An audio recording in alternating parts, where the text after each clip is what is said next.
సుందరత్నం గారు. దేవనామానికి మహిమ కలుగునుగా. హల్లెలూయా. స్తోత్రం స్తోత్రం. కీర్తించి కొనియాడి గణపరతును, స్తోత్రించి స్తుతించి నిన్ను పాడేదన్. కీర్తించి కొనియాడి గణపరతును, స్తోత్రించి స్తుతించి నిన్ను పాడేదన్. యేసయ్యా హల్లెలూయా, నా యేసయ్యా హల్లెలూయా, యేసయ్యా హల్లెలూయా, నా యేసయ్యా హల్లెలూయా.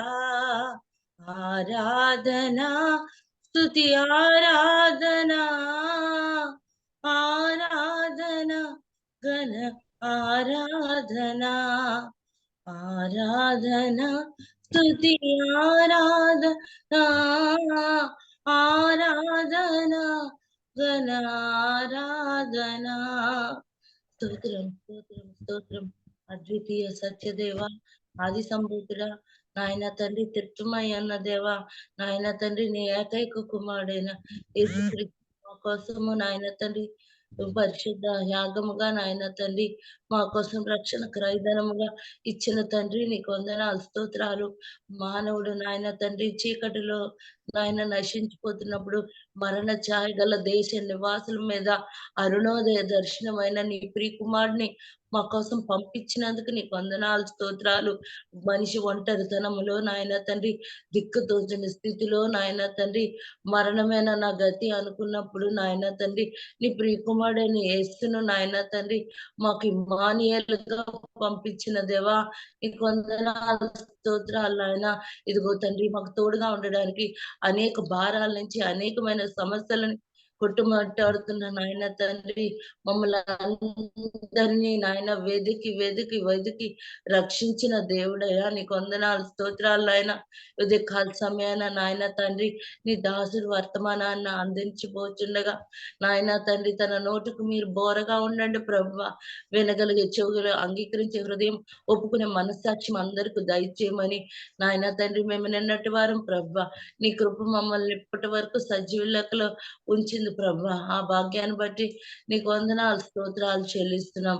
ఇదిగో తండ్రి ముందున్న సమయాన్ని నాయన తండ్రి మమ్మలను నీ చేతులకు అప్పగిస్తూ భయంకరమైన నాయన తండ్రి నాయన వాక్యం ద్వారా నాయన తండ్రి మీరు మా అందరితో మాట్లాడమని నాయన తండ్రి మమ్మల్ని మేము తగ్గించుకుంటూ నీ నామాన్ని మాత్రమే హెచ్చిస్తూ మా రక్షకుడు మా ప్రియ ప్రభు అయిన యేసుక్రీస్తు ఉన్నత శక్తి గల నామంలో మాత్రమే అడిగి వేడుకొంచున్నాము తండ్రి. ఆమేన్. ఆమేన్ ఆమేన్ ఆమేన్. హల్లెలూయా. Praise the lord. Thank you so much అన్న గారు. స్వరపన్న ప్లీజ్ అన్న. అందరికీ వందనాలండి. దేవుడు తన మహాకృపను బట్టి మన అందరికీ ఈరోజు వాక్యాన్ని అందించడానికి ఏర్పరిచినటువంటి పాస్టర్ అయ్య గారు, పాస్టర్ జామి రవికుమార్ అయ్య గారు మన అందరికీ సుపరిచితులేనండి. కొత్త వారి కోసం సభా మర్యాద కోసం చిరు పరిచయం.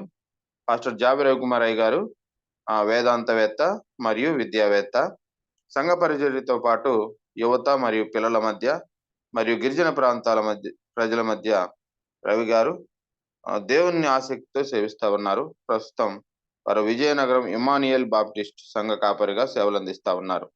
రవికుమార్ గారు మరియు అతని ప్రియ సతీమణి సునీత రవికుమార్ గారులకు గ్రేస్ అనే కుమార్తె కలరు. వెల్కమ్ టు అయ్య గారు ప్లీజ్.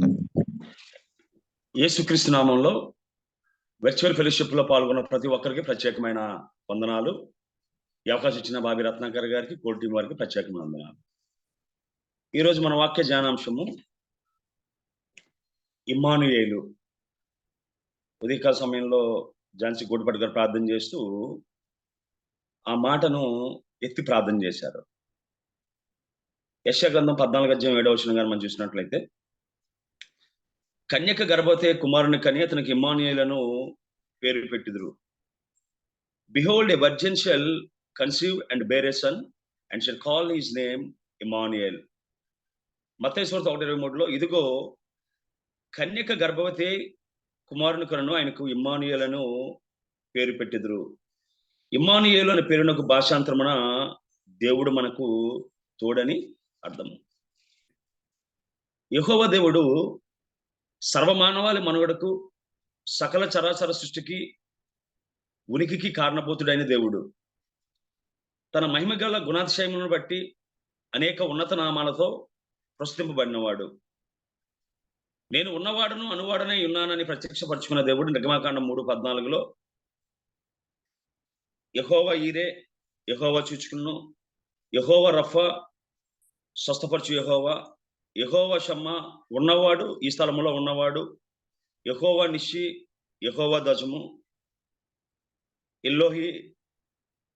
ఎల్రోహి సృష్టికర్త, యెహోవా సిద్కేను, యెహోవా మన నీతి, ఎల్షడై సర్వశక్తి గల దేవుడు, ఎడోనై ప్రభువు, యెహోవా మకదేశై పరిశుద్ధపరచు యెహోవాను నేనే, యెవోని గిల్బో, యెహో మహాశేడు, యెహోవా రోహి, యెహోవా నా కాపరి, యెహోవా షాలం సమాధానకర్త, యెహోవా షాబోత్ సైన్యులకు అధిపతి యెహోవా, ఎల్ ఇలియోన్ సర్వాధికారి సర్వాన్నతుడు అని చెప్పి అనేకమైన ఉన్నత నామాలతో ఆయన పిలువబడ్డాడు. దేవుని గురించి మనకు తెలియాలన్నా, దేవుని యొక్క మనస్సు, దేవుని యొక్క స్వభావము, ఆయన వ్యక్తిత్వం మనం తెలియాలంటే, ఒకటి ఆయన వాక్యం ద్వారా ఆయన మనం కనుగొనగలం, ఆయన తెలుసుకోగలం. అంతేకాకుండా ఆయనకి ఏవైతే పేర్లు పెట్టబడ్డాయో ఆ పేర్ల ద్వారా కూడా ఆయన గుణలక్షణాలు తెలుసుకోగలం మనం. అంతేకాకుండా యేసుక్రీస్తు ద్వారా ఆయన మహిమ ఏంటో, ఆయన శక్తి ఏంటో, ఆయన ప్రేమ ఏంటో, ఆయన హృదయం ఏంటో మనం తెలుసుకోగలం. సో ఈ ఉదయకాల సమయంలో ఇమ్మానుయేలు అనే మాట గురించి మనం ఆలోచించేద్దాం. ఈ ప్రాప్సీ ఆఫ్ ఏ మెస్సయ్య.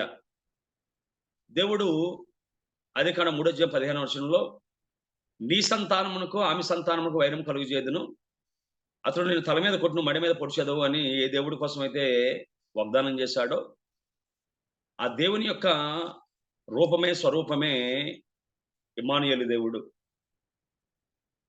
యెహోవా ఈరే, యెహోవా షమ్మా, యెహోవా రఫా అని కొనియాడబడిన వాడు చిత్రమైన దేవుడు తన స్వరూపంలో, తన స్వహస్తాలతో, తన సహవాసం కోసం తానే మానవుడు నిర్మించుకున్నాడు. ఆదాము చేసిన అతిక్రమంతో మానవుడు అమూల్యమైన దేవుని సహవాసాన్ని కోల్పోవలసి వచ్చింది. దేవుని సహవాసాన్ని కోల్పోయిన మానవునికి తిరిగి ఆ మహా దివ్య భాగ్యాన్ని కలుగజేయాలని దేవుడు తన ఏకైక కుమారుని ఇమ్మానుయేలు నామంలో, యేసుక్రీస్తు రూపంలో శరీరధారిగా భూమికి పంపించాడు. ఈ ఇమ్మానుయేలు దేవుడు తన దరికి రాని మన కోసం తన వారిని విడిచి, తన మహిమను మరిచి తరలి వచ్చాడు. తనయుడు త్యాగధనుడై నీడల తోడుగా మనతో ఉండాలని, మనలో ఉండాలని, మనలాగా ఉండాలని, మనం ఆయనలో ఉండాలని, ఆయన మనం కలిపి దేవునిలో ఉండాలని ఈ లోకానికి వచ్చాడు ఆయన.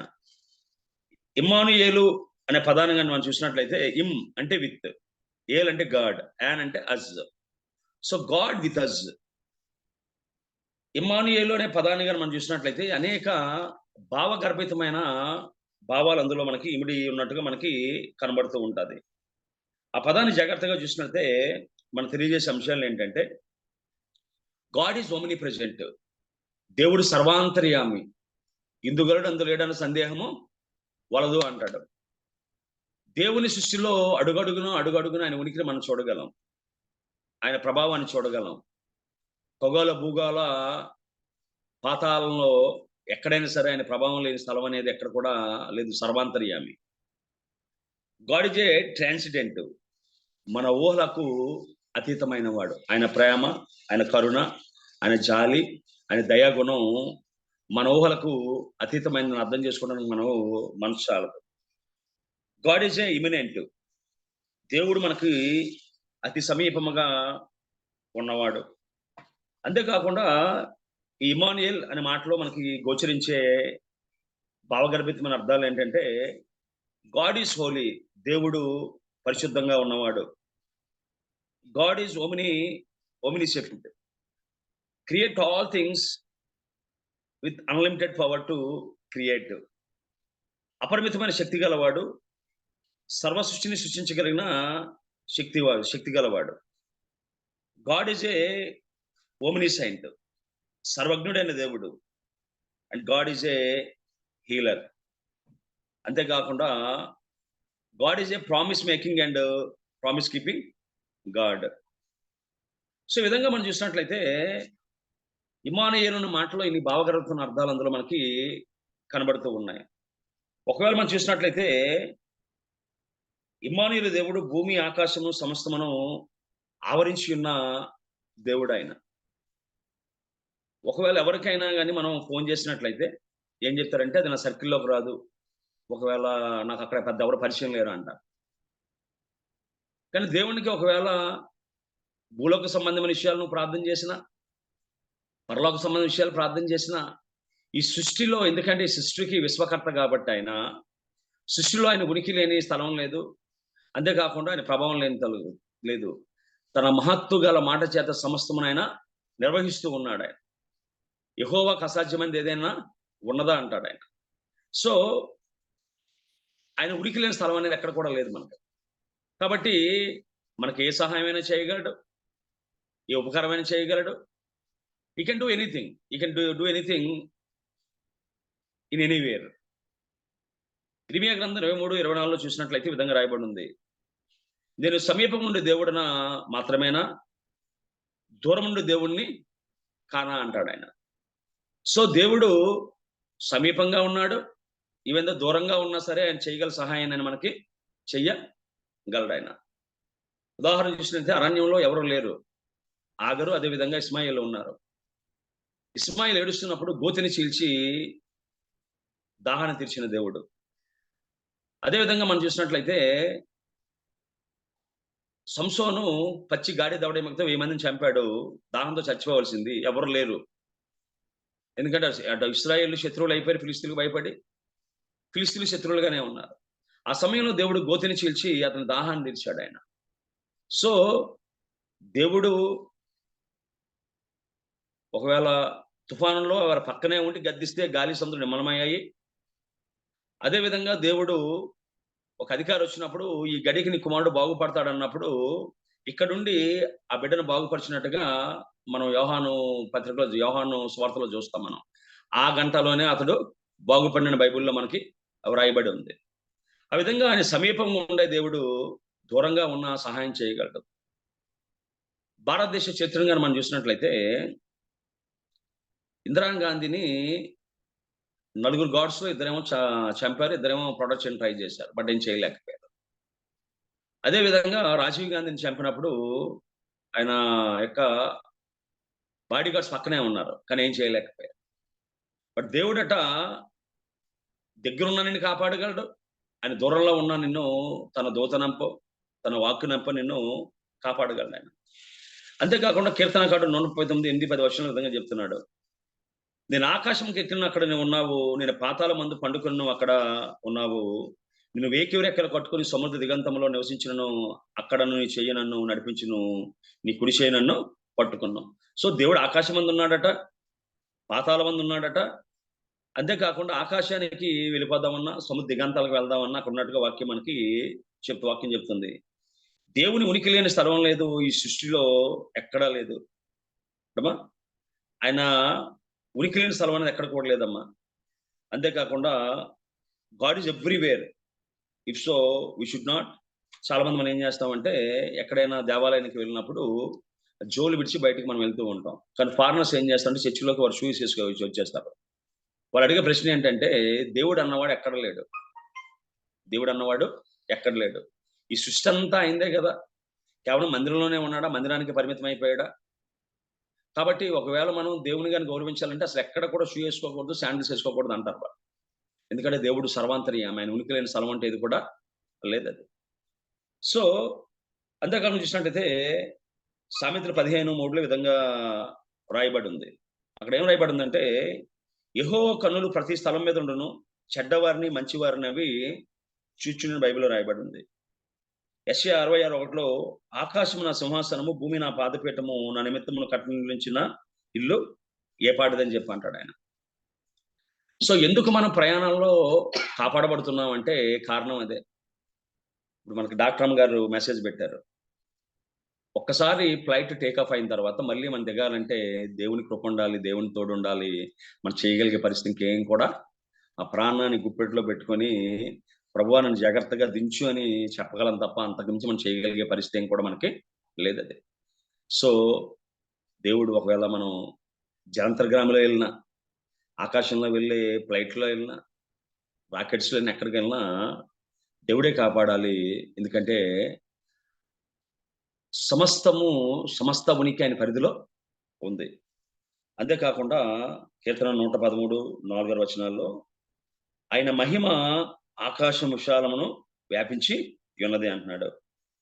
కీర్తన 113:6లో ఆయన భూమి ఆకాశంలో ఉంగి అనుగ్రహించున్నాడు అని చెప్పి మనకి చెప్తూ ఉంది. సో మనం ఏ స్థలంలో ఉన్నా, మనం ఏ ప్రాంతంలో ఉన్నా, అది మంచి ప్రాంతం కావచ్చు, చుట్టాలకు, బంధువులకు, స్నేహితులకు విదేశాల్లో ఉండొచ్చు, లేదు మారుమూల కొండ ప్రాంతాల్లో ఉండొచ్చు, ఎక్కడున్నా విదేశాల్లో ఉండొచ్చు. నా అన్నవారు లేని, అమ్మా ఎలా ఉన్నావని పలకరించని, తిన్నావా ఉన్నావా అని పలకరించిన వ్యక్తుల మధ్య ఉన్న దేవుని కృప మన చుట్టూ ఆవరించి ఉంటుందంటాం. ఎందుకంటే సర్వాంతర్యామి, నిన్ను చూస్తున్నవాడు. ఆనాడు మనం చూసినట్టయితే చూచున్న దేవుడు అని చెప్పి హాగరు పేరు పెట్టింది. ఆ చూచున్న దేవుని బావి దగ్గరే సజీవుడు, చూచున్న దేవుడే బావి దగ్గరే ఇస్సాకు ధ్యానం చేశాడటమ్మా. So our God is a watching each and everything, watch each and everything. ఆయన మన అవసరాలను చూసే దేవుడు, మన కష్టాలను చూసే దేవుడు, మన కన్నీటిని చూసే దేవుడు ఆయన. కాబట్టి దినాన సజీవ లెక్కల్లో ఉండగలిగాం. సమయోచితమైన సహాయము దేవుడు తన బిడ్డల ద్వారా మనకి పంపిస్తూ ఉన్నాడు. కాబట్టి ఒకవేళ మన పుట్టుకగా చూసినట్టయితే 30 లక్షల కణాలలో ఒక కణాన్ని దేవుడు ఎన్నుకున్నాడంట. ఆ కణం నువ్వు నేనే. 30 లక్షల కణాలలో ఒకసారి అది రిలీజ్ అయినప్పుడు 30 లక్షల కణాలు బయటకు వస్తాయట. ఆ 30 లక్షల కణాలలో దేవుడు నిన్ను నన్ను ఎంచుకున్నాడు, పిలుచుకున్నాడు. అంతేకాకుండా మన తల వెంట్రుకలు ఎంతో ఆయనకు తెలుసట. ఎందుకంటే ఆ పూర్వకాలంలో చూసినట్లయితే దేవుడు ఆకాశం మందు ఉన్నాడని నమ్మారు. తర్వాత దేవుని మందిరంలో ఉన్నాడని నమ్మారు. ఇప్పుడు చూసినట్లయితే నీ హృదయం దేవుని దేవాలయం నీకు తెలియదా, దేవుడు నీలో నివసిస్తున్న సంగతి నీకు తెలియదా అంటున్నాడు. సో నీతో ఉన్న దేవుడు, నీలో ఉన్న దేవుడు నువ్వెక్కడికి వెళ్తే అక్కడ నీతో రాగలిగే దేవుడు ఆయన. చూద్దాం. అంతేకాకుండా చూసినది రెండోది, గాడ్ ఈజ్ ఏ ట్రాన్సిడెంట్, మన ఊహలకు అతీతుడు ఆయన. మనం చూసినట్లయితే యోబు గ్రంథంలో చూసినట్లయితే కొన్ని మాటలు మనకి బహు స్పష్టంగా మనకు కనబడతాయి. ఆ యోబు గ్రంథంలో రాయబడ్డ మాట ఏంటంటే, యోబు గ్రంథం 26:14లో ముందు నుంచి మనకి చెప్పుకొని వస్తే విధంగా ఆయన చెప్తున్నాడు. చూద్దాం ఒకసారి. 26 యోబు 26:8. వాటి కింద మేఘములు చినిగిపోకుండా ఆయన తన మేఘములో నీళ్లను బంధించెను, దాని మీద మేఘమును వ్యాపింపజేసి ఆయన తన సింహాసనం కాంతిని మరుగుపరిచెను. వెలుగు చీకట్ల సరిహద్దుల వరకు ఆయన జలముల సరిహద్దును నియమించెను. ఆయన గద్దెంపగా ఆకాశాల విశాల స్తంభముల విస్మయం ఉంది అదురును. తన బలము వలన ఆయన సముద్రమును రేపును, తన వేకుమల రహబును పగలగొట్టును. ఆయన ఊపిరి విడవగా ఆకాశాల విశాలములకు అందముకు వచ్చును. ఆయన హస్తము పారిపో మహాసర్పను పొడుచును. ఇవన్నీ చెప్పొస్తూ ఏమంటే 14వ వచనంలో, ఇవి ఆయన కార్యముల్లో స్వల్పములు, ఆయన గూర్చి మనకు వినబడుచున్నది మిక్కిలి మెల్లనైన గుసగు శబ్దం పాటిదే కదా. గర్జన చెయ్యు ఆయన మహాబలము ఎంత అనేది గ్రహింపగలవాడు ఎవడు అంటున్నాడు ఆయన. సో మనం చూస్తున్న సునామీ కానీ, హుదూ తుఫాన్లు కానీ, ఈ తుఫాన్లు అన్నీ కూడా ఏంటంటే ఆయన గురించి మనకు వినబడుచున్న మెల్లనైన గుసగుస శబ్దము పాటిది. మహా గర్జన చేయు ఆయన బలము ఎంత అనేది ఎవడు ఊహించగలం మనం? ఆయన మన ఊహలకు సరిపోయిన వాడు కాడు ఆయన. సో మన ఊహల్లో దేవుని మనం ఏం చేస్తున్నామంటే వీరు ఫిక్సింగ్ గాడ్. మన ఊహకు పరిధి ఎంత అయితే ఉందో, మన ఊహకు పరిధి ఎంత అవుతుందో ఆ పరిధిలో మనం ఆయన్ని ఫిక్స్ చేస్తూ ఉన్నాం. కానీ ఆయన మన ఊహలకు అతీతుడు. He was a more then our box. ఏదైతే మన ఊహల్లో ఒక పెట్టులో ఆయన పెడుతూ ఉన్నామో దానికి అతీతుడు ఆయన. అంతేకాకుండా మనం చూసినట్లయితే కీర్తనకారుడు 118:6 అంటాడు, అయ్యా ఇట్టి తెలివి నాకు మించినది, ఇది అగోచరం, అది నాకు అందదు అంటున్నాడు. అని చెప్పుకొస్తే 14వ వచనం అంటాడు, నువ్వు నన్ను కలుగజేసిన విధము చూడగా నాకు భయమును ఆశ్చర్యమును కలుగుతూ ఉందయ్యా. ఏంటి నీ జ్ఞానము? ఏమిటి నీ మితిలేని జ్ఞానము, ఏమిటి నీ అపరిమితమైన జ్ఞానము? మానవ శరీరంలో ఏది ఎక్కడ ఉండాలో అక్కడ ఉందమ్మా. ఎక్కడ నరాలను బంధించాలో, ఎక్కడ ఎముకలను సంధించాలో, అంతేకాకుండా కన్ను ఎక్కడ ఉండాలో, ముక్కు ఎక్కడ ఉండాలో, సో చాలా అద్భుతంగా. అందుకే అంటాడు, man is the masterpiece, the creation of God అంటాడు ఆయన. అమ్మా, కొన్ని వేల కణాలతో మన శరీరం అనేది నిర్మించబడ్డది. అంతేకాకుండా అడిగిన వస్తువులు, పాడైన వస్తువులు తిరిగి మార్చుకోగలిగే కృపను దేవుడు అనుగ్రహించాడు. గుండె మార్పిడి చేయొచ్చు, కన్ను మార్పిడి చేయొచ్చు. సో అన్నిటినీ మార్చగలిగే కృపను తన యొక్క సృష్టిలో ఆయన పెట్టి ఆయన ఇచ్చాడు మనకి. కొన్ని పెన్స్ ఉన్నాయి, యూజ్ అండ్ త్రో అంటాం, అది వాడిసి పారేడు, దాన్ని మార్చడానికి అవకాశం లేదు మనకు. సో దేవుడు సృష్టించిన సృష్టిని ఒకసారి దావీదు జ్ఞాపకం చేసుకుంటూ, అయా నువ్వు నన్ను కలుగు చేసిన విధము చూడగా నాకు భయమును ఆశ్చర్యం నాకు కలుగుచున్నది అంటాడు.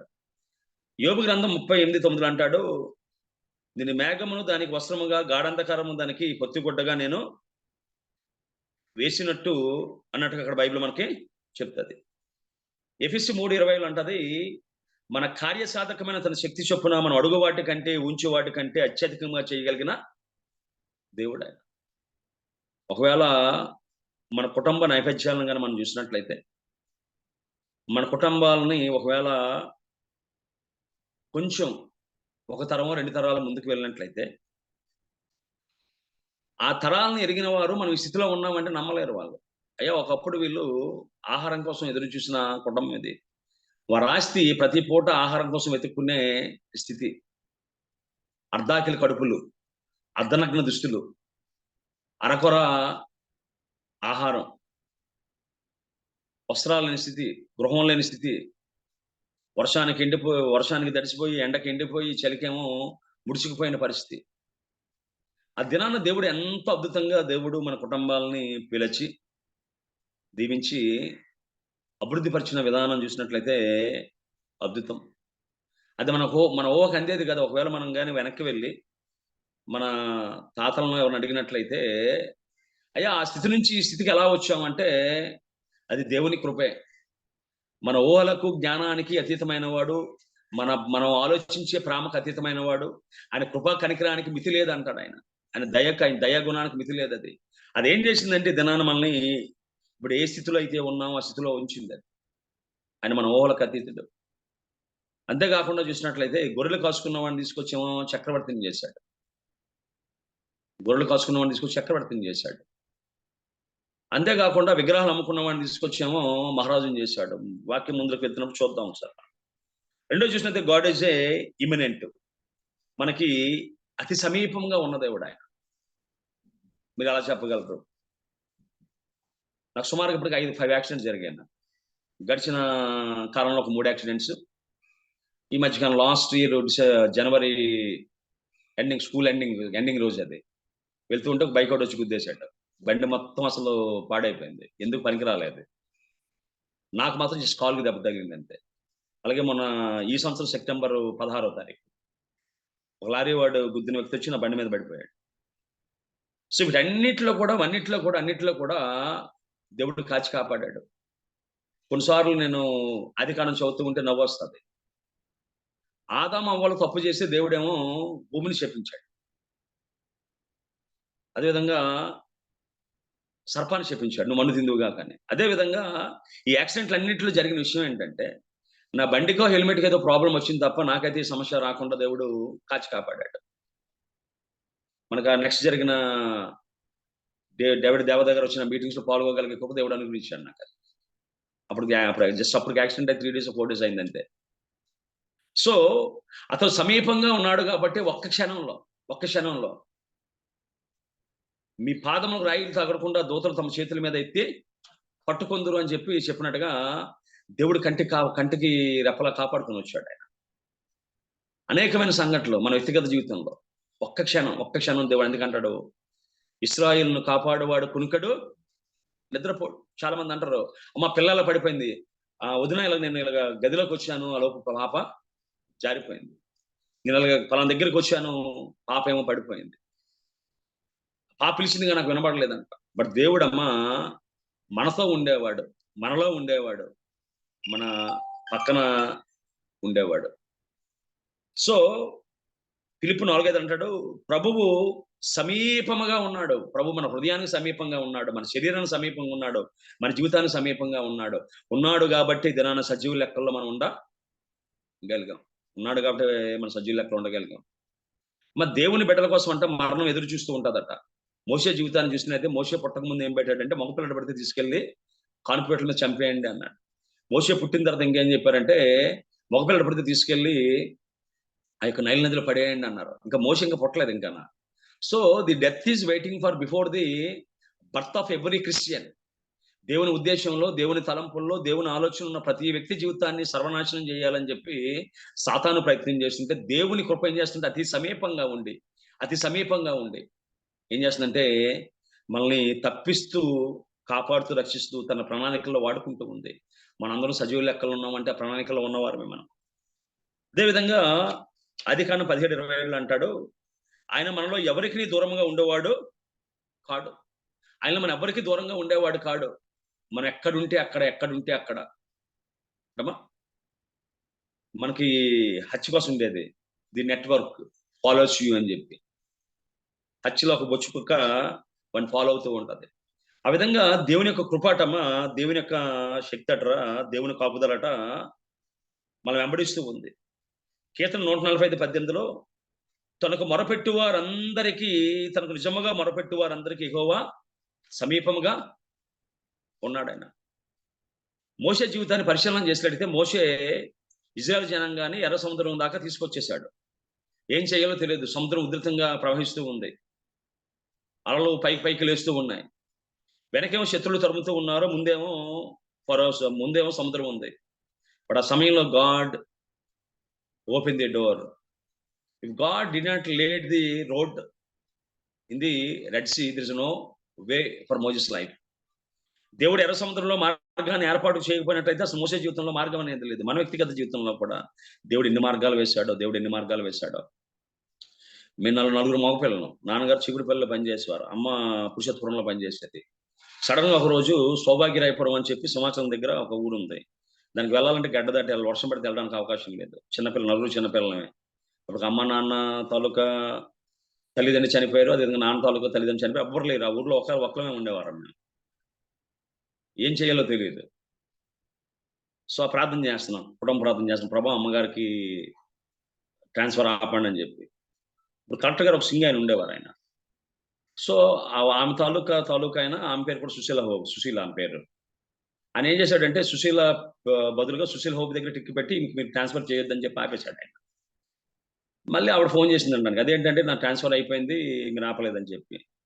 ఏం జరిగిందంటే, సార్ ఒకరి బదులు ఒకరి దగ్గర మీరు పెట్టారు టిక్కు, అందుకే సో ఆవిడ ఆపేసామన్నారు. సరే పంచండి, ఎలాగో మీరు ఆపేశారు కదా ఈవిని కూడా ఆపేయండి అని చెప్పి ఇద్దరం కలిసి ఆపేశారు. ఒకసారి అక్కడ దేవుని కృపను చూడగలిగాం.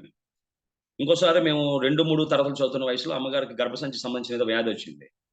తెలియదు, చిన్నపిల్లం. ఆమె వెళ్ళే ముందు ఏడ్చుకుని అప్పగింతల్లాగా అందరికీ చెప్పి వెళ్ళింది ఆమె. కానీ అద్భుతంగా ఏమైంది, టెస్ట్ చేస్తే అమ్మ నీకు ఆపరేషన్ అవసరం లేదని చెప్పన్నా. ఇప్పుడు మొన్న కూడా మనకు జరిగిన ప్రమాదం చాలా సీరియస్ అయిపోయింది. ఓ పక్క నేను చాలా క్రిస్మస్ ప్రోగ్రామ్స్ నేను ఎంచుకున్నాను. నాకు వాక్యం చెప్పాలన్నా వినాలన్నా గొప్ప ఇస్తున్నా. సో 1-2 నెలల క్రితమే అన్ని ప్రోగ్రామ్స్ ఫిక్స్ అయిపోయి, రోజుకు 3 ప్రోగ్రామ్స్ లో ఫిక్స్ అయిపోయాయి. అమ్మ చూస్తే చావు బతుకుల్లో ఉంది. తినకూడదు నేను తిన్నది, మొత్తం రియాక్షన్ ఇచ్చింది అది. డాక్టర్ కూడా చాలా భయపెట్టేశారు. సార్ 40 hours ఏం చెప్పలేమన్నట్టుగా. పౌలు ఒక మాట చెప్తాడు, అయ్యా ఇప్పటికే నేను శ్రమలో ఉన్నాను, ఆ శ్రమకు శ్రమ జోడించకుండా దేవుడు ఆ బిడ్డ ప్రాణాన్ని కాపాడాడు అని చెప్పినట్టుగా. సో ఈ క్రిస్మస్ సీజన్ లో అనేక సార్లు మనకి అవంతరాలు వస్తూ ఉంటాయి. దేవుడు తల్లిగారి ప్రాణాన్ని కాపాడి 3వ దినానికల్లా తిరిగి డిశ్చార్జ్ ఇంటికి రాగలిగే గొప్ప దేవుడు అనుగ్రహించాడు. మా సమీపంగా ఉన్న దేవుడు, మన కష్టాలు, బాధలు, కన్నీరు, వేదన, హృదయ వేదన ఎరిగిన దేవుడు ఆయన. మనం చూసినట్టయితే హన్న హృదయాన్ని కుమ్మరించుకుంటూ ఉంది. ఏలీకి ఆమె ప్రార్థన వినబడలేదు, కథాలు కదులుతూ ఉన్నాయి, బయటకు ప్రార్థన చేయలేదు. కానీ ఆ హృదయంతరాల్లో చేస్తున్న ప్రార్థన విని హన్నాను జ్ఞాపకం చేసుకున్న దేవుడు నువ్వు నేను ఆరాధిస్తుంది. ఎందుకంటే మన సమీపంగా ఉన్నాడు, అసలు మనలో ఉన్నాడు. యోబు 11:1 అంటాడు, ఇదిగో ఆయన నా సమీపంగా గడిచిపోవచ్చున్నాడు కానీ ఆయన కనుగొనలేదు, చెరువును పోవచ్చున్నాడు నాకు కనబడలేదు. మన చెరువునే ఉన్నాడు, మన దగ్గర నుంచి ఆయన వెళ్తూ ఉన్నాడు.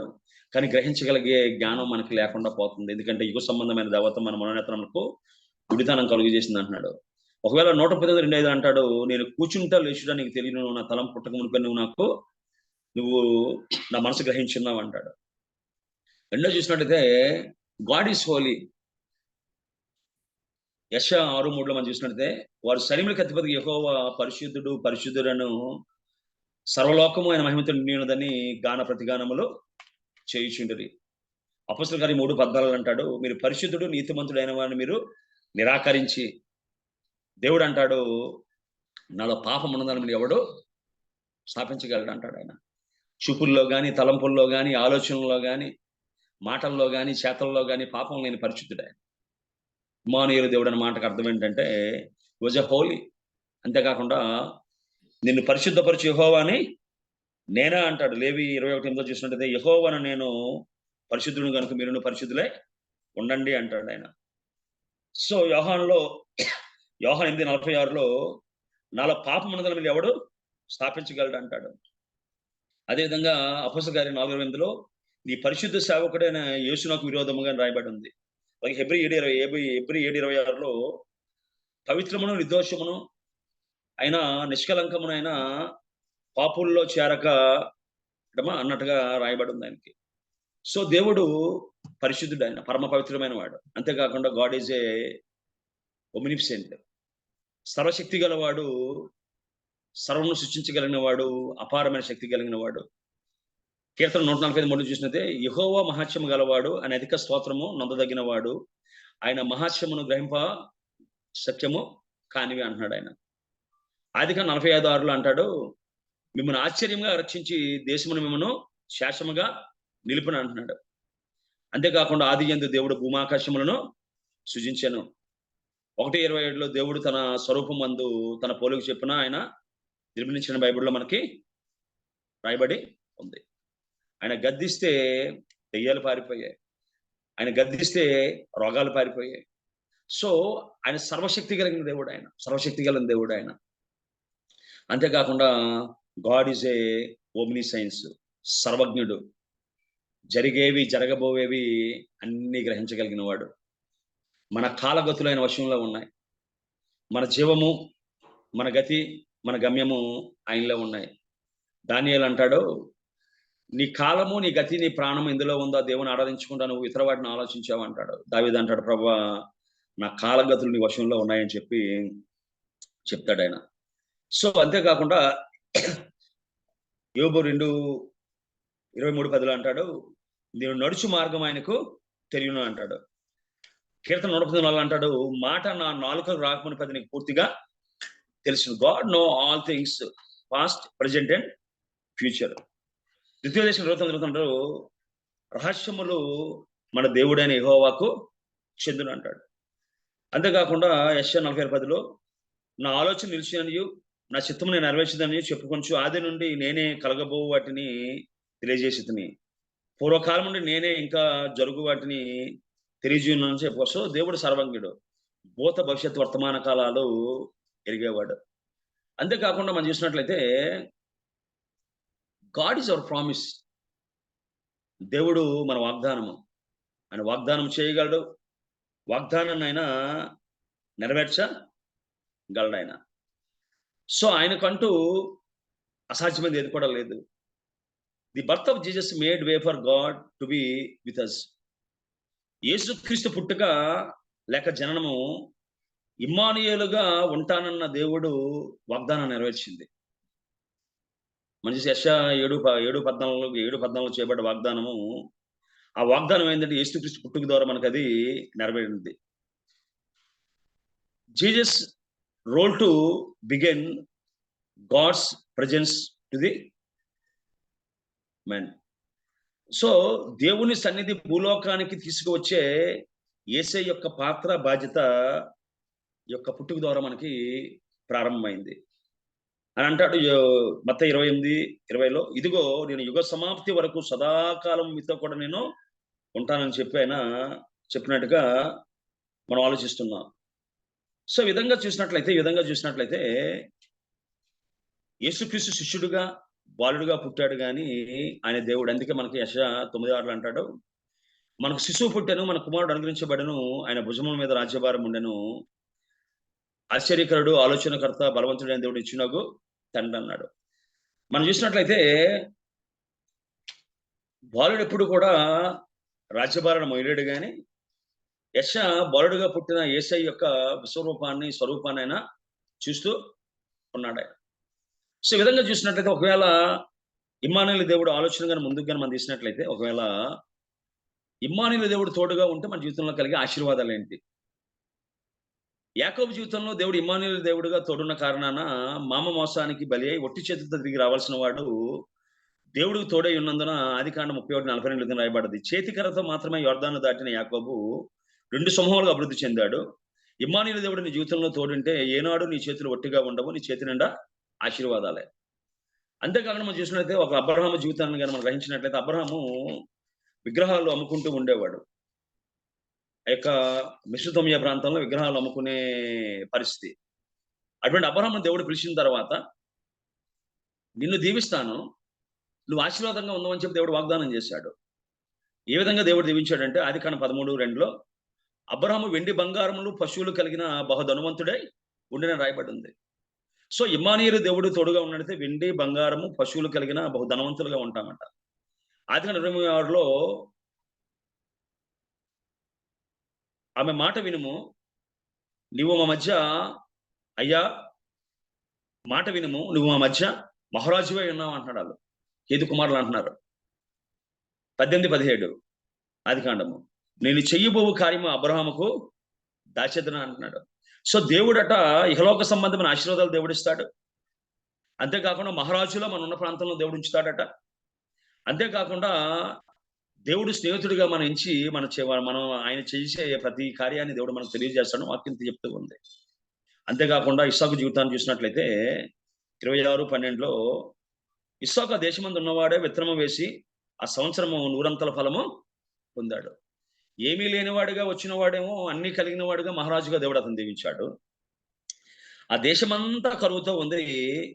ఇస్సాకు విత్తనం వేసి అంట 100 ఫలాన్ని పొందాడట. 26:13 యెహోవా అతను ఆశీర్వదించిన కనుక ఆ మనుషుడు గొప్పవాడు ఆయన.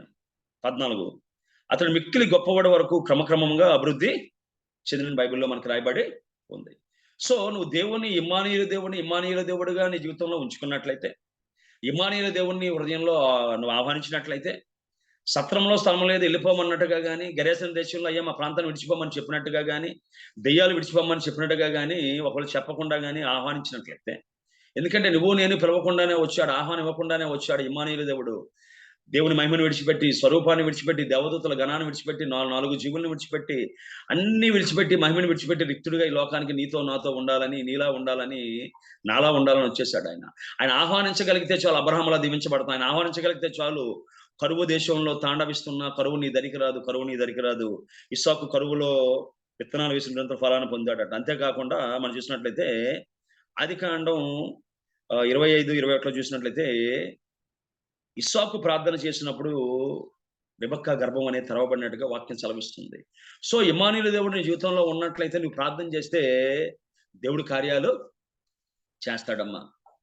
అంతేకాకుండా మనం చూసినట్లయితే ఆదికాండం 32:10 అంటాడు యాకోబు, నువ్వు నీ సేవకునికి చేసిన సమస్త ఉపకారములకు సమస్తమైన సత్యమునకు నీ అపాత్రుడును. ఎట్లనగా నా చేతి కర్రతో మాత్రమే యొర్దాను దాటితే 2 గుంపులు అయితే. ఎందుకంటే ప్రాణభరంతో చేతి కర్ర పట్టుకుని పారిపోయిన వాడు 2 గుంపులుగా వచ్చి కొన్ని లక్షల విలువైన బహుమతిని అన్నకి ఇవ్వడానికి అవకాశం కలిగింది. ప్రాణభయంతో వెళ్ళిపోయిన వాడిని అన్నం చూసి అన్నాడు, దేవుని ముఖము చూచినట్టుగా నీ ముఖమును 32:30 అంటాడు యాకోబు. ఏంటమ్మా, ఒకటి దేవునితో పెనుగులాడాడు పెనుయేలులో, తర్వాత అన్నం చూసి అంటాడు దేవుని ముఖము చూసినట్టుగా నీ ముఖము నేను చూశాను అంటాడు. అంతేకాకుండా మనం చూసినట్లయితే యోసేపు జీవితంలో ఏ స్థలంలో ఉన్నా, ఏ పరిస్థితిలో ఉన్నా, ఏనాడు దేవుడు యోసేపును విడిచిపెట్టక తోడై ఉన్నాడు. యోసేపు గోతులో తోయబడినప్పుడు, పొతీఫరుకు బానిసగా అమ్మబడినప్పుడు, చెరసాలలో ఖైదీగా ఉన్నప్పుడు, ఏనాడు ఏ క్షణాన దేవుడు యోసేపును విడిచిపెట్టలేదు. మనం చూసినట్లయితే ఆదికాండము 39:2-3 మనం చూసినట్లయితే, యెహోవా యోసేపుకు తోడై ఉండెను గనుక అతడు వర్ధిల్లుచు పొతీఫరు ఇంట్లో ఉన్నాడు. అతడు చేసినదంతా యెహోవా సఫలం చేసెను. యోసేపును బట్టి యెహోవా దేవుడు పొతీఫరును ఆశీర్వదించాడు. యోసేపు మీద అతని కటాక్షము కలిగించి చెరసాల అధిపతి సైతము యోసేపు కటాక్షం చూపించాడు. ఆదికాండం 39:21. సో ఇమ్మానుయేలు దేవుడు మన జీవితంలో తోడుంటే మనం ఎక్కడున్నా దైవ కటాక్షాన్ని పొందుకుంటాం, అధికారుల కటాక్షాన్ని పొందుకుంటాం, ఆశీర్వాదాలు మనం అందుకుంటాం. ఎస్పెషల్లీ ఎవరైతే మన గవర్నమెంట్ సెక్టర్లో పనిచేస్తూ ఉన్నామో, ప్రైవేట్ సెక్టర్లో పనిచేస్తున్నామో, చాలా మంది అధికారులు ఏం చేస్తారంటే విశ్వచూపుని చూడడం కానీ, తోటివారు మన ఎదుగుతున్న విధానాన్ని చూసి కానీ, మన అభివృద్ధి చెందుతున్న విధానం చూసి కానీ అనేక రకాల కష్టాలు, బాధలు, ఇబ్బందులు ఏ విధంగా అయితే దానియేలు మీద నేరమో లేదో తెప్పో మోపాలని చెప్పి ప్రయత్నం చేస్తారో ఆ విధంగా అవన్నీ జరుగుతూనే ఉంటాయి. కానీ దేవుని కృప అంతా ఉంటుంది. అంతేకాకుండా అధికారుల కటాక్షం దేవుడు మన కలుగా చేస్తాడు. అన్నాడు ఎస్తేరు వెళ్ళినప్పుడు కానీ ఒకవేళ ఒక రాజు కానీ తన యొక్క దండాన్ని కానీ ఎత్తపోయినట్టయితే ఎస్తేరు చనిపోవాలి. కానీ ఆమె ఎట్లా దేవుని కటాక్షం కలిగింది, దేవుడు కటాక్షం కలిగించాడు. ఆయన ఈ దినాన మనం ఉన్న స్థలాల్లో మనం ఉన్నామన్నా, అధికారులు సానుకూలంగా మనతో ఉన్నారన్నా, మన కుట్రలు జరగకుండా ఉందన్న కారణం ఏంటంటే దేవుని కటాక్షం మనతో ఉంది. అదే ప్రాముఖ్యమైన కారణమై ఉంది. 13 సంవత్సరాలు ఒంటరిగా ఎవరికి ఏమీ కానివాడుగా, నాన్నవారు లేనివాడుగా జీవితాన్ని గడిపిన యోసేపుకు దేవుడు తోడైన కారణాన ఐగుప్తు దేశానికి అధికారి కాగలిగాడు. 13 సంవత్సరాల ఆశీర్వాదాలను దేవుడు ఒకే దినాన కుమ్మరించాడు. యోసేపు తన జీవితంలో ఫలించడు కొమ్మగా అభివృద్ధి చెందాడు. సో అట్టి కృప దేవుడు మనకి దయచేస్తూ ఉన్నాడు. అంతేకాకుండా శద్రకు మేషకు అబేద్నెగో అగ్నిలో పడదోయబడినప్పుడు ఇమ్మానుయేలు దేవుడు ఏ దినము ఏ క్షణము విడువక, ఎడబాయక, కునుకక, కంటి పాప వలె కాపాడే దేవుడు అగ్నిగుండంలో 4వ వాని రూపంలో దేవదూత రూపంలో తోడై ఉన్నాడు. ఇంగ్లీష్ బైబిల్ చూసినట్లయితే సన్ ఆఫ్ గాడ్ అంటాడు. దేవదూత రూపం మన తెలుగులో ట్రాన్స్లేట్ చేయబడ్డది. ఇంగ్లీష్ లో సన్ ఆఫ్ గాడ్ అని రాయబడ్డది. సో దేవదూతల రూపంలో వారికి తోడై ఉన్నాడు. సింహాల బోన్లో దానియేలుకు తోడై ఉన్నాడు. మనకు శ్రమ కలిగినప్పుడు, బాధ కలిగినప్పుడు హోషేయ 14:5 రాయబడ్డ మాట ఏంటంటే చెట్టుకు మంచి ఉన్నట్లు మన జీవితంలో శ్రమలు కుమ్మరించబడుతూ ఉన్నాయి, బాధలు కుమ్మరించబడుతూ ఉన్నాయి, అనేక ఊహించని ఆర్థికపరమైన ఇబ్బందులు వస్తున్నాయి, వివాహాలు, అదేవిధంగా తండ్రి పిల్లల చదువులు, ఒక అనారోగ్య సమస్యలు, అన్నిటికీ ధనం కావాలి. ఒక పక్కేమో ఆర్థిక సమస్యలు, అనారోగ్య సమస్యలు, అన్ని సమస్యలే. అందులో నిండిపోవలసిన వారమే. కానీ హోషేయ చెప్తుంది 14:5లో చుట్టూనకు మంచి ఉన్నట్లుండి ఏం చేస్తుంటే ఆ యొక్క ఎండ తీవ్రత, సమస్యల తీవ్రత మనకు తగలకుండా దేవుడు ఏదో రూపంలో మనకి సహాయం చేస్తూనే ఉన్నాడు. మనం ఇల్లు కడుతున్నప్పుడు కానీ, వివాహం చేస్తున్నప్పుడు కానీ, పిల్లల్ని చదివిస్తున్నప్పుడు కానీ, విదేశాలు పంపిస్తున్నప్పుడు కానీ, కావలసిన డబ్బులు లేని పరిస్థితిలో మన కార్యం ప్రారంభించినప్పుడు ఆ కార్యం జరుగుతున్న కొద్దీ దేవుని కృప చూపించి ఊహించిన స్థితి నుంచి దేవుడు మనకి సముజోచితమైన సహాయాన్ని దేవుడు అందించుకుంటూ ఇదనాన్ని మనకు ఒకవేళ ఎవరైతే సహాయం చేస్తారో ఊహల్లో కూడా లేరు మనకు వాళ్ళు. అసలు దేశం వెళ్ళగలమా? భర్త చనిపోయాడు, అసలు 1 కేజీ కాయగూర రేట్ ఎంతో తెలియదు, బియ్యం రేట్ ఎంతో నాకు తెలియదు, పిల్లల్ని ఎలా పోషిస్తాను ప్రభువా అని గోజాడినప్పుడు దినాన మన పిల్లల్ని జాగ్రత్తగా పెంచి ఉన్నతమైన స్థితిలో ఉంచి వారి వివాహాలు చేయగలిగి మన వాళ్ళతో సంతోషంగా ఉండగలిగి కృప వచ్చిందంటే ఆ ఇమ్మానుయేలు దేవుడు తోడుగా లేపడం కదా. అందుకంటాడు తల్లి విడిచినా తండ్రి విడిచినా యెహోవా నిన్ను చేరదీయను. ఒకవేళ మిసెస్ జీవితం చూసినట్టు అమ్మని నాన్న ఇద్దరు కోల్పోయారు. ఈ మధ్య నాన్న కూడా కోల్పోయారు. ఎవరు సహాయానికి లేరు, పెద్దలు ఎవరు లేరు. డబ్బులు అవసరం ఉన్నా సహాయం చేయడానికి లేరు, సలహా కావాలన్నా సహాయం చేయడానికి లేరు. కానీ తల్లి విడిచినా తండ్రి విడిచినా విడిచిపెట్టనున్న దేవుడు ఇమ్మానుయేలు దేవుడుగా ఉండి ప్రతి అవసరాన్ని తీరుస్తూనే ఉన్నాడు. ఎందుకంటే నీతో నాతో ఉండడానికి వచ్చిన దేవుడు ఆయన మన జీవితంలో ఉంచుకోగలిగితే మనం చాలు. సో ఇశ్రాయేలు జనాంగం పగలు మేఘస్తంభంలోను రాత్రి అగ్నిస్తంభంలోను నడిపించిన దేవుడు స్త్రీ తన గర్భంలో పుట్టిన బిడ్డను మరిచిన విడువక, ఎడబాయిక, తన అరచేతుల్లో చిక్కున్న దేవుడు మన ఇమ్మానుయేలు దేవుడు. సో ఇమ్మానుయేలు దేవుడిని జీవితంలో తోడుగా ఉన్నాడా? ఇస్సాకు, యాకోబు, యోసేపు, అబ్రహాము వారి జీవితాల్లో ఇమ్మానుయేలు దేవుడుగా తోడుగా ఉన్న దేవుడు వారిని ఆశీర్వదించాడు. ఒట్టి చేతులతో యోర్దాను దాటిన యాకోబు 2 గుంపులు సమూహంగా అభివృద్ధి చెందాడు. బానిసకు అమ్మబడ్డ దానియేలు ప్రధానమంత్రి కాగలిగాడు. వారి జీవితాల్లో ఇమ్మానుయేలు దేవుడుగా ఉన్న కారణాన వారి జీవితాల్లో దీవెనలు, ఆశీర్వాదాలు, అభివృద్ధి, కనికరం, భద్రత, రక్షణ అన్ని జరిగాయి. ఒకవేళ ఇమ్మానుయేలు దేవుడు మన జీవితంలో తోడుగా ఉన్నట్లయితే ఎందుకు దావీదు వలె శత్రువులను జయించలేకపోతున్నాం? యోసేపు వలె ఎందుకు నిరంతర ఫలాలను మనం పొందలేకపోతున్నాం? యాకోబు జీవితంలో అభివృద్ధి చెందినట్టుగా ఎందుకు మన జీవితంలో అభివృద్ధి మనం చెందలేకపోతూ ఉన్నాం? కారణం ఏంటంటే ఇమ్మానుయేలు దేవుడు మన జీవితంలో తోడే ఉన్నట్లయితే ఎందుకు ఈ నిరాశ, నిస్పృహలు, పరాజయాలు, అభివృద్ధి లేని దయలేని స్థితిని మనం ఎందుకు అనుభవిస్తూ ఉన్నాం? ఎందుకు అభివృద్ధి నోచుకోలేకపోతున్నాం? ఎందుకు అసమర్థత, ఎందుకు ఆందోళన, ఎందుకు తిరిగి అలజడి మన జీవితంలో ఉంది? కారణం ఏంటంటే మనతో ఉండాలని, మనలో ఉండాలని తండ్రిని విడిచి, మహిమను విడిచి తను తాను రిక్తునిగా చేసుకుని తరలి వచ్చిన ఇమ్మానుయేలు దేవుడు మన జీవితంలో ఇమ్మానుయేలు దేవుడిగా ఉండలేకపోతున్నాడు. కారణం ఏంటంటే కారణం మనమే. దేవుడైతే వచ్చాడు మనతో ఉండాలని. బట్ ఏమైందంటే మన స్థితి, మన పరిస్థితి ఏం చేస్తుందంటే కొన్నిసార్లు దేవునికి దూరంగా దూరంగా దూరంగా మనం పంపించే పరిస్థితి. మనం చూసిన ద్వితీయోపదేశకాండలో రాయబడ్డ మాట ఏంటంటే 13:21, 14లో దేవుడే నీ యెహోవా నిన్ను విడిపించుటకు నీ పాలెములో సంచరించులాగున ఆయన నీలో అసహ్యకరమైన వాటిని చూచి నిన్ను విడువకున్నట్లు నీ పాలెం పరిశుద్ధంగా ఉండవాలని చెప్పి రాయబడ్డది. సో ఇమ్మానుయేలు దేవుడుగా వచ్చాడు ఆయన. ఇమ్మానుయేలు దేవుడు అన్ని స్థితిలో ఉండగలడు. అగ్నిగుండంలో ఉండగలడు, అదేవిధంగా సింహాల బోన్లో ఉండగలడు. కానీ పాపము జరిగే స్థలంలో, అసహ్యకరమైన పరిస్థితులు ఉండే స్థలంలో, విశ్వాసము లేని స్థలంలో, అవిశ్వాసం ఉండే స్థలంలో ఉండలేడు ఆయన. అందుకని చెప్తున్నాడు, అయ్యా అసహ్యమైన చూసి మేము నడుచుకున్నట్లు మీరు పరిశుద్ధంగా ఉండమని వాక్యం చెప్తుండవు. సో ఇమ్మానుయేలు దేవుడు ఎవరి జీవితంలో ఉంటాడంటే పరిశుద్ధంగా ఉన్న వారి జీవితంలో ఉంటాడు. ఆయన ఉంటే మనకి శ్రమ కానీ, బాధ కానీ, ఇబ్బంది కానీ మనకు ఉంటాయి. కొన్నిసార్లు కొన్ని విషయాలు చూసి మనం ముగించుకుందాం. అంటే ఇమ్మానుయేలు దేవుడు మన జీవితంలో ఇమ్మానుయేలు దేవుడు లేకపోవడానికి కొన్ని కారణాలు అంటే మొట్టమొదటిది ఏంటంటే పాపము. యోసేపు చెరసాలలో దానియేలుకు సింహంబోన్లో, శద్రక్ మేషక్ అగ్నిగుండంలో తోడైన దేవుడు పాపం చేసే వారి జీవితాల్లో తోడై ఉన్నాడు. పాపం అంటే ఆయనకు అసహ్యం. సంసోను జీవితంలో దేవుడు నాజీరు చేసుకుని ప్రత్యక్షపరుచుకున్నాడు. సింహాన్ని చంపే బలాన్ని ఇచ్చాడు. గాడి దవడంతో శత్రువుని ఎదుర్కొనే తెలివిచ్చాడు. అనుక్షణ తోడై ఉన్నాడు. అందుకే అతని జీవితంలో అనేకమైన విజయాలు అందుకున్నాడు. కానీ ఏనాడైతే సంసోను తిమ్నాతుకు వెళ్ళి ఫిలిష్తీయుల కుమార్తెను వివాహం చేసుకున్నాడో దేవుడు అతనికి దూరం కావడం ప్రారంభమైంది. గాజాకు వెళ్ళి వేషం చూశాడు. అదేవిధంగా షోరేకి వెళ్ళి దెలీలాను మోహించిన తర్వాత దేవుని కృప ఆయనకు దూరం అయిపోవడం ప్రారంభించింది. ఇమ్మానుయేలు దేవుడు సంసోను జీవితంలో ఉండలేకపోయాడు ఎప్పుడైతే ఆయన వేషతో సహవాసం చేశాడో. షోరేకు లోయలో దెలీలాను మోహించినప్పుడు తండ్రి విడిచినా విడివని దేవుడు సంసోను విడిచిపెట్టడం తప్ప వేరే మార్గం లేకపోయింది.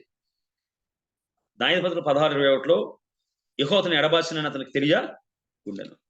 సో ఇమ్మానుయేలు దేవుడు సంసోను జీవితంలో ఉండాలని ఆశించాడు. కానీ సంసోను పాపాన్ని బట్టి అతని జీవితంలో ఇమ్మానుయేలు దేవుడిగా ఉండలేకపోయాడు. దాన్ని బట్టి ఏమైందంటే మహాశక్తిమంతుడు 2 కళ్ళు పీకివేయబడి తిరగలు విసిరేవాడిగా ఆ చెరసాలలో జీవితాన్ని అంతం చేసుకోవాల్సి వచ్చింది.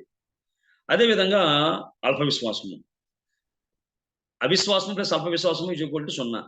అంటే 34 మార్కులు వచ్చినా 0 వచ్చినా పరిస్థితి ఫెయిలే. సో విశ్వాసం ఉంటుంది, కానీ కార్యం జరగడానికి సరిపోయే విశ్వాసం మన జీవితంలో ఉండదు. ఆయన ముందు విశ్వాసం ఉంచిన బలహీనుల చేత బలమైన కార్యాలు చేయించిన ఇమ్మానుయేలు దేవుడు అల్ప విశ్వాస జీవితాల్లో ఇమ్మానుయేలు దేవుడుగా ఉండలేడు. పేతురు జీవితంలో దేవుడు అద్భుతాలను చేయాలని ఆశించాడు, కానీ తన అల్ప విశ్వాసం బట్టి పేతురు తన ప్రయత్నంలో విఫలమయ్యాడు. అల్ప విశ్వాసం ఎందుకు నువ్వు సంధ్య మత్తయి 14:32 అంటాడు, సముద్రంలో నడుస్తూ గాలిని చూసి భయపడి అలిగిపోయినప్పుడు, ఆయన మునిగిపోతున్నప్పుడు అల్ప విశ్వాసంతో నీటి మీద నడిచిన పేతురు పూర్ణంగా విశ్వసించినట్లయితే సముద్రపు నడుచురుగులా నడవడం కాదు పరిగెత్తేవాడు. కానీ అల్ప విశ్వాసాన్ని బట్టి మునిగిపోవడం ప్రారంభించాడు. దావీదు విశ్వాసాన్ని బట్టి దేవుడు గొల్యాతుపై విజయాన్ని అనుగ్రహించాడు. మన జీవితాల్లో మనకు విజయాలు కావాలంటే దేవుని పొందుకోవాలని ఆశ ఉన్నట్లయితే విశ్వాసం కలిగి వారికి మన జీవితాల్లో ఉందాం. ఎందుకంటే అవిశ్వాసులతో ఇమ్మానుయేలు దేవుడు ఉండలేడు. ఆయన విశ్వాసమే విజయము. విశ్వాసం లేకుండా దేవుడికి ఇష్టలేనుట అసాధ్యం అంటున్నాడు. ఎందుకు మన జీవితంలో పరాజయాలు ఆవరిస్తున్నాయంటే అవిశ్వాసంగా ఉంటున్నాం, విశ్వాసంతో మనం ఉండలేకపోతున్నాం. రెండో చూసినట్టయితే వేషధారణ. వేషలైనా క్షమిస్తాను కానీ వేషధారులను క్షమించడానికి ఖచ్చితంగా చెప్పిన దేవుడు వేషధారు జీవితంలో ఇమ్మానుయేలు దేవుడుగా ఉండలేడు. యెషయా 58 చూసినట్లయితే మన జీవితంలో అనేక సార్లు వేషధారులుగా ప్రవర్తిస్తున్నాం. మన మాటలు, మన పాటలు, మన ప్రార్థనలు, ఉపవాసాలు దేవుని సంతోషపెట్టేవిగా ఉన్నాయా? ఉపవాసం చేసి నువ్వు ఆకలితో ఉన్నవానికి నీ దోతత్వ హస్తాన్ని అందించలేకపోతున్నావు.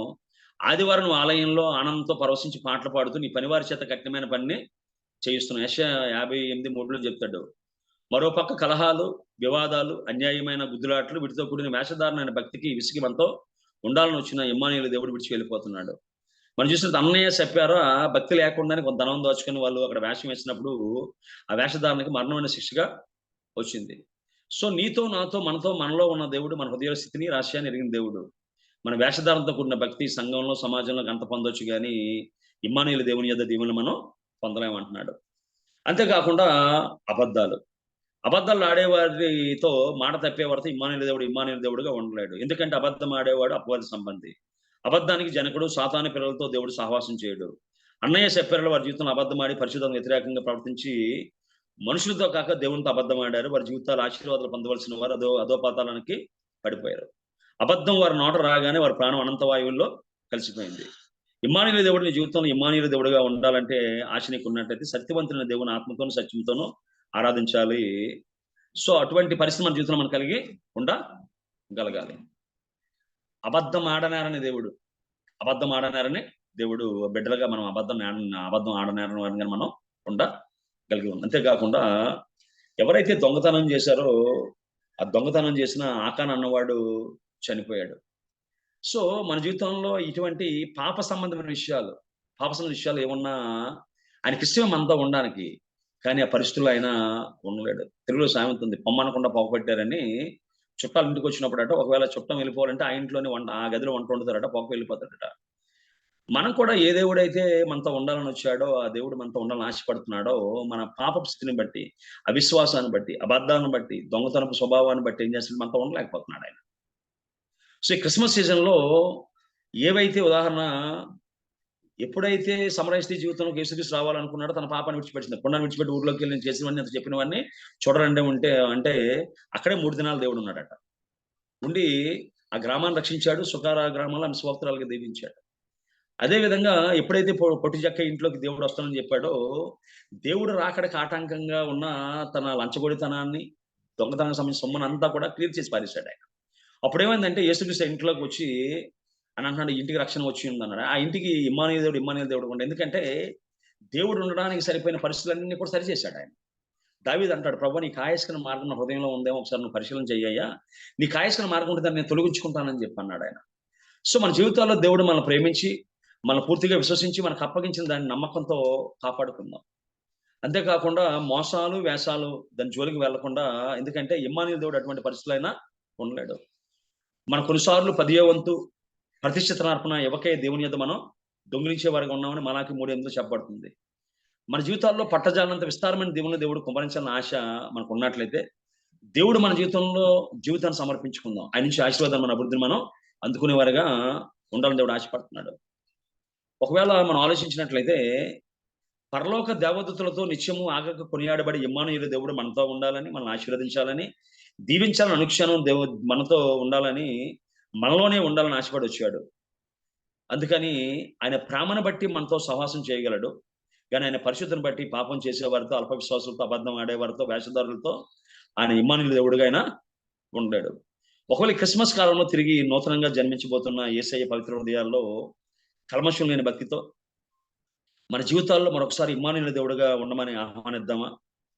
యేసేపు వలె ఆశీర్వాదాన్ని, యాకోబు వలె అభివృద్ధిని, దానియేలు వలె రక్షణను, ఉన్నతమైన స్థితిని, దావీదు వలె విజయాలను సొంతం చేసుకునే వారుగా ఉందామా? మనం చాలాసార్లు వింటూ ఉన్నాం, మన యొక్క వర్చువల్ ఫెలోషిప్ లో అనేక మంది చాలా శ్రమల గుండా వెళ్తూ ఉన్నారు. భర్తను కోల్పోయిన తల్లులు, బిడ్డలను కోల్పోయిన తల్లులు, మాట వినని పిల్లలు, ఉద్యోగం లేక ఇబ్బంది పడుతున్న కుటుంబాలు, ఆరోగ్య సమస్యలు, హాస్పిటల్లో బిడ్డలు, 17 సంవత్సరాల బిడ్డ మరణానికి చేరువైన బిడ్డల పరిస్థితి, ఆర్థిక ఇబ్బందులు ఒక పక్క, ఆరోగ్య సమస్యలు ఒక పక్క.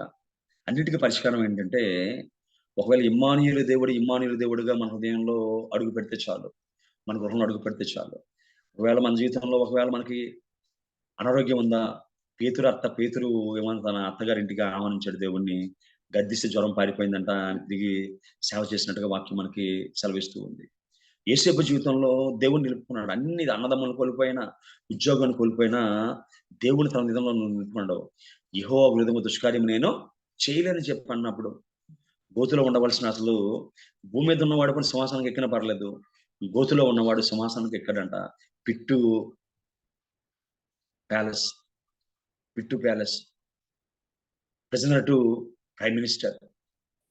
మా ఇమ్మానుయేలు దేవుడిగా ఉంటే మన జీవితంలో అభివృద్ధికి లోటు ఉండదమ్మా. సారీపేత విధవరాలు ఏలియాను చేర్చుకుంది. 3 సంవత్సరాలు ఆమె కుటుంబం సమృద్ధిగా ఉందట, సమృద్ధిగా దీవించబడదట. ఒకవేళ ఎన్ని ఆర్థిక ఇబ్బందులు ఉన్నా, అప్పుల్లో ఉన్న కుటుంబం ఆ యొక్క ఎలి ఒక మాట విన్నప్పుడు, ఎలీషా ఒక మాట విన్నప్పుడు, ఆ ఉన్న నూనె కుండతోనే దేవుడు మనకేమైతే ఉందో ఉన్నదాన్ని అద్భుతంగా దీవించగలడు. ఆర్థిక ఇబ్బందుల్లో ఉన్నావా, ఆర్థిక సమస్యల్లో ఉన్నావా, అప్పుల్లో ఉన్నావా, నీది ఉన్నదానితోనే దేవుడు దీవించగలడు. Whatever you have, God can bless it, God can bless it. ఒకవేళ తండ్రిని కోల్పోయిన బిడ్డలు, భర్తను కోల్పోయిన బిడ్డలు, భవిష్యత్ అంధకారంగా ఉన్న బిడ్డలు, అయ్యా నాకు ఈ పని రాదే, మా భర్త చూసేవాడు అన్నిని, అయ్యా మా పిల్లలు మాట వినడం లేదే, what ever may be the problem, Jesus Christ is the only answer. The God of Emmanuel, సర్వశక్తిమంతుడు. ఆ శక్తితో నీ జీవితంలో కార్యం చేయగలడు ఆయన మన ఊహలకు అతీతుడు. మనం అడిగిన వాటికంటే, ఊహించిన వాటికంటే అద్భుతమైన కార్యాలు దేవుడు చేయగలడు ఆయన. అంతేకాకుండా నీ జీవితంలో, నా జీవితంలో ఏమైతే జరుగుతుందో, ఏమైతే జరగబోతుందో అన్ని ఎరిగినవాడు. ఏం చేయబోతున్నాడో తెలిసినవాడు ఆయన. సుమనెత్తిగా జీవితంలో ఆ ఇమ్మానుయేలు దేవుణ్ణి మనం ఆహ్వానిద్దామా? మన సమీపంగా ఉన్న దేవుడు, మన ఊహలకు అతీతమైన దేవుడు ఆయన ఆహ్వానిద్దామైతే, నాన్న ప్రభువా మా ఇంట్లోనికి రావా, ప్రభువా మా గృహంలోకి రావా, ప్రభువా నా హృదయంలోకి రావా, నా బిడ్డల జీవితంలోకి రావా అని ఆహ్వానిద్దామా? మా యేసుక్రీస్తుని ఎవరు పిలిచి, యాయిరు కుమారుడు పిలిస్తే వెళ్ళాడమ్మా. మార్త మరియలు పిలిస్తే వెళ్ళాడరా. కొంతమందికి పిలవకుండానే వెళ్ళాడు, కొంతమందిని పిలిస్తే ఖచ్చితంగా వెళ్ళాడరా. ఈ క్రిస్మస్ సీజన్ లో ఆనాడు సత్రంలో స్థలం ఇవ్వలేదంట వాళ్ళు ఎవరు కూడా. ఈరోజు మన హృదయంలో స్థలం ఇద్దామా? యేసయ్య మా గృహంలో జన్మించు, మా హృదయంలో జన్మించు, ఇమ్మానుయేలు దేవుడిగా మా జీవితంలోకి రా ప్రభువా. అయ్యా నువ్వు ఉంటే కరువు ఉండదంట. అయ్యా నువ్వు ఉంటే దేవతని ప్రభు అభివృద్ధి అన్నట్టు ప్రభువా. తల్లి విడిచిన తండ్రి విడిచిపెట్టిన దేవుడు అంట ప్రభువా. అయ్యా చెట్టుకు మంచున్నట్టు ఉంటావట. అయ్యా ముదిమి వచ్చే వరకు ప్రభువా నువ్వు ఎత్తుకుని ముద్దాడేవాడు నువ్వేనంట ప్రభువా. కంటికి రెప్పలా కాచి కాపాడే దేవుడు అంట ప్రభువా. నువ్వు సమీపం ఉన్న దేవుడు అంట ప్రభువా. ఇది మొదలుకొని యెహోవా నీ రాకపోకలు కాపాడిన వాగ్దానం నెరవేర్చిన దేవుడు అంట ప్రభువా. సింహాల బోన్లో వచ్చిన దేవుడివి, అగ్నిగుణంలో వచ్చిన దేవుడివి, యోసేపుతో ఐగుప్తు దేశానికి వెళ్ళిన దేవుడివి, అబ్రహాముతో కానాను దేశానికి వచ్చిన దేవుడు ప్రభువా. ఎస్ ఫాదర్ ప్రార్థన చేసుకుందాం. తోడుగా ఉన్నాడు దేవుడు, తండ్రిగా ఎల్లప్పుడు. ఎవరైతే తల్లిదండ్రులు కోల్పోయారో తండ్రిగా ఉన్న దేవుడు అమ్మాయిన, తోడుగా భర్తను కోల్పోయిన వారు భర్తగా ఉన్న దేవుడు అమ్మాయిన, ఉన్నాడు దేవుడు. అగ్ని స్తంభంలో మేఘ స్తంభంలో ఉన్న దేవుడు, మంచు వలె ఉండే దేవుడు, ముందు వెనకలు ఆవరించిన దేవుడు, మాట నాలుగు రాకపోని పెరిగిన దేవుడు, నీ హృదయ భయాలను నీ హృదయ కోరికలను తీర్చే దేవుడు ఆయన, అన్నా స్వరాన్ని వినగలిగిన దేవుడు,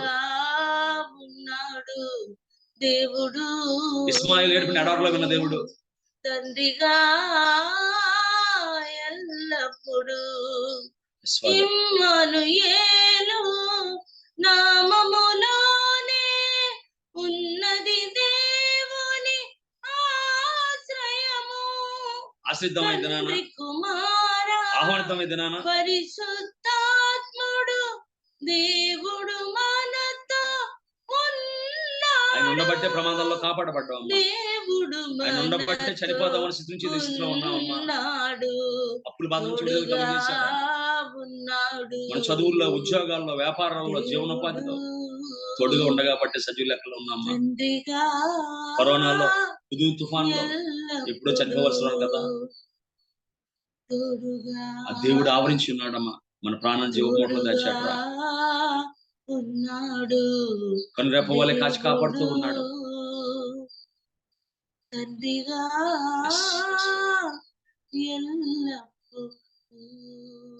పరిశుద్ధుడైన తండ్రి నీ బంగారు పాదాలు పొందడం ప్రభా. నీ ప్రేమను బట్టి కృపను వందనాలు తండ్రి. అయ్యా 30 లక్షల కణాల్లో మమ్మల్ని ఎంచుకున్నావు ప్రభా, నీ వందనాలు అయ్యా. ఈ వరకు మరణం తండ్రి మమ్మల్ని వెంటాడుతూ ఉంటే ప్రభా, నీ కృప కదయ్యా మమ్మల్ని కాపాడింది, నీ కృప కదయ్యా రక్షించింది అయ్యా తండ్రి. మా ఉద్యోగాల్లో, చదువుల్లో, వ్యాపారాల్లో, అన్ని పరిస్థితుల్లో ప్రభా నీ తోడే కదయ్యా ప్రభా మాకు సమయోచితమైన సహాయాన్ని అందించింది అయ్యా ప్రభా. మరణకరమైన పరిస్థితుల్లో మేము ఉన్నప్పుడు తండ్రి, అనేక ప్రమాదాల్లో ఉన్నప్పుడు ప్రభా అయ్యా, ఒక్క క్షణంలో ప్రాణం కోల్పరిస్థితిలో ప్రభా 2 చేతులు చాపి ఆవరించింది కదా నీ ప్రేమ అయ్యా. కాపాడింది కదా ప్రేమ. మేము చనిపోవాల్సిన దానిలో చనిపోయింది కదయ్యా నీ ప్రేమ ప్రభా. నీ కృపను బట్టి వందనాలు. ఇమ్మానుయేలు దేవుడిగా మా జీవితంలో ఉన్న విధానం బట్టి వందనాలు. ఇమ్మానుయేలు దేవుడిగా మా హృదయంలో ఉన్న విధానాన్ని బట్టి నీకు వందనాలు. ప్రభా ఒకవేళ మా పాపాన్ని బట్టో, శాపాన్ని బట్టో, కోపాన్ని బట్టో, అయ్యా విశ్వాసాన్ని బట్టో, అబద్ధాన్ని బట్టో, వేషధారణ బట్టో ఒకవేళ ప్రభు నేను దూరం చేసుకున్నట్లయితే ఈ దినాన్ని తిరిగి ఆహ్వానిస్తున్నాం ప్రభా. అయ్యా మా హృదయంలోకి రావా ప్రభా. అయ్యా పిలవకుండానే ప్రభా, అయ్యా పొట్టి చెక్కే గృహానికి వెళ్ళి రక్షణ ఇచ్చావు కదయ్యా. అయ్యా నేడు ఇంటికి రక్షణ వచ్చిందని సెలవు ఇచ్చావు కదా ప్రభా. అయ్యా ఆశపడుతూ ఉన్నాం ప్రభా, మా గృహంలోకి ఇమ్మానుయేలు దేవుడిగా రావా ప్రభా. ఇమ్మానుయేలు దేవుడిగా పేతురు అత్త గృహంలో అడుగు పెట్టినప్పుడు తండ్రి గద్దిస్తే జ్వరం పారిపోయింది కదయ్యా. అయ్యా ఏ బిడ్డల జీవితంలో ప్రభా తండ్రి అనారోగ్యంతో, ఇబ్బందులతో ఉన్నారా ప్రభా, సమస్యలతో ఉన్నారయ్యా, ఒక్కసారి వారి ఇంట్లో అడుగుపెట్టి ప్రభు నువ్వు గద్దించయ్యా మరణం పారిపోద్ది, నువ్వు గద్దించయ్యా అనారోగ్యం పారిపోద్ది. అనేక మంది తల్లులు బిడ్డలు ప్రభా మరణాపక పరిస్థితుల్లో ప్రభు హాస్పిటల్లో ఉన్నారు తండ్రి. అయ్యా నీ చేతికి అప్పగిస్తున్నాం ప్రభా. ఇమ్మానుయేలు దేవుడిగా వారి జీవితంలో వెళ్ళి ప్రభా స్వస్థపరిచే దేవుడిగా తండ్రి నిరూపించుకోమని ప్రార్థన చేస్తూ ఉన్నాను. నీకు వందనాలు తండ్రి.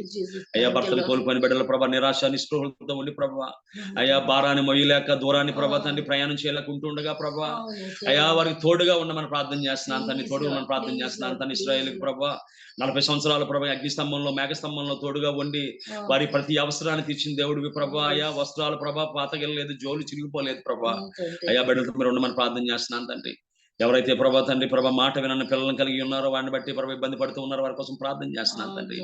అయ్యా బిడ్డల జీవితంలోనే ఉండండి అయ్యా, ఆ బిడ్డల జీవితంలో ఉండండి అయ్యా. నీకు ప్రభా నువ్వు ఏ విధంగా తండ్రి మీ తల్లిదండ్రులు లోబడి ఉన్నావో లోబడి ఉండగలిగే మనసు ప్రభా వినబుద్ధి పుట్టించండి ప్రభా. తల్లిదండ్రులు మా మాట ప్రభా వినబుద్ధి పుట్టించండి ప్రభా. హృదయాన్ని తెరవమని ప్రార్థన చేస్తూ ఉన్నాను తండ్రి.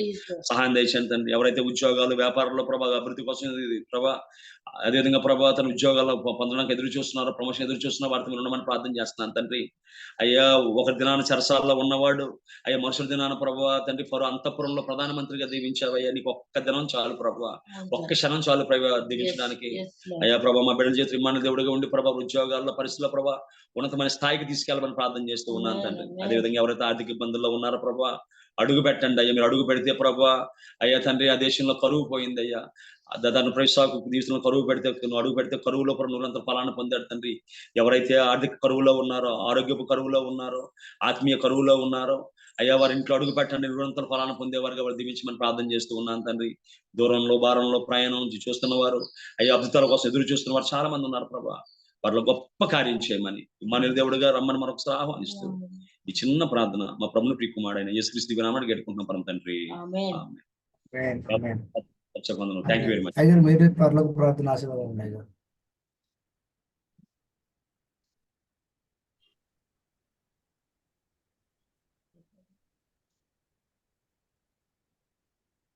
అయ్యారు మీరే పరలోక ప్రార్థన ఆశీర్వాదం ప్రార్థన చేసుకో. పరిశుద్ధుడు ఎంత అంటే నీ బంగారు పాదాలు పొందడం ప్రభువా. అయ్యా ఎవరైతే ప్రభువా అవసరాల్లో ఉన్నారో, ఆర్థిక ఇబ్బందుల్లో ఉన్నారో, ఆరోగ్య సమస్యల్లో ఉన్నారో ప్రభువా, ఆత్మ నలిగిపోతూ ఉన్నారో, క్రిస్మస్ దినాల్లో ప్రభువా ఆనాడు విధంగా మరియమ్మ గర్భాన ప్రభువా జన్మించి సర్వమానవాళికి గొప్ప ఆనందాన్ని పుట్టించావో, రక్షించావో, కాచి కాపాడావో వారి జీవితాల్లో ఇమ్మానుయేలు దేవుడిగా ఉండి ప్రతి అవసరాన్ని యాక్షన్లో తెచ్చుకొని ప్రార్థన చేస్తున్నాను తండ్రి. అదేవిధంగా వాక్యాన్ని ప్రతి బిడ్డను దీవించండి. వారి అవసరాలు అక్కడ నాకైతే తెలియదు ప్రభా. నువ్వు సమయోచితమైన సహాయం చేసేవాడి. అబ్రహాం పిల్లలు కావాలి, అబ్రహాం పిల్లల్ని ఇచ్చావు ప్రభా. అదేవిధంగా ప్రభు గుడ్డివాడికి ప్రభా చూపు కావాలి, చూపించావు ప్రభా. ప్రతి అవసరాన్ని ఎరిగిన దేవుడు, హృదయంతరాన్ని ఎరిగిన దేవుడు. ఎందుకంటే మాలో ఉన్నావు, మాతో ఉన్నావు ప్రభా. వారి జీవితాల్లో ఉండి ప్రతి అవసరాన్ని తెరచమని పిలిచి దీవించండి అయ్యా. నడిపిస్తున్న బావి రత్నాకర్ గారిని, సహకరిస్తున్న ప్రభా అయితే జాన్సన్, అదేవిధంగా స్వరూప్ గారిని జ్ఞాపకం చేసుకో, కోటింగ్ వారిని జ్ఞాపకం చేసుకో అయ్యా. వాక్యం చెప్తున్న బిడ్డలు, ప్రార్థన చేస్తున్న బిడ్డలు, పాటలు పాడుతున్న పిల్లలు బిడ్డలు, అదేవిధంగా ప్రభా అయ్యా ప్రార్థన చేస్తున్న తల్లులందరినీ దీవించండి. సాక్ష్యాలతో మనం బలపడుతున్న తల్లులందరినీ దీవించమని ప్రార్థన చేస్తున్నాను తండ్రి. వారి ప్రతి అవసరాన్ని న్యాయంలో తీర్చమని ఈ చిన్న ప్రార్థన మా ప్రభుని ప్రియకుమారుడైన యేసుక్రీస్తు దివ్యనామమున అడిగి వేడుకుంటున్నాం పరమ తండ్రి. ఆమేన్. నామం పరిశుద్ధపరచుకొను గాక. భూమి మీద నెరవేరుగా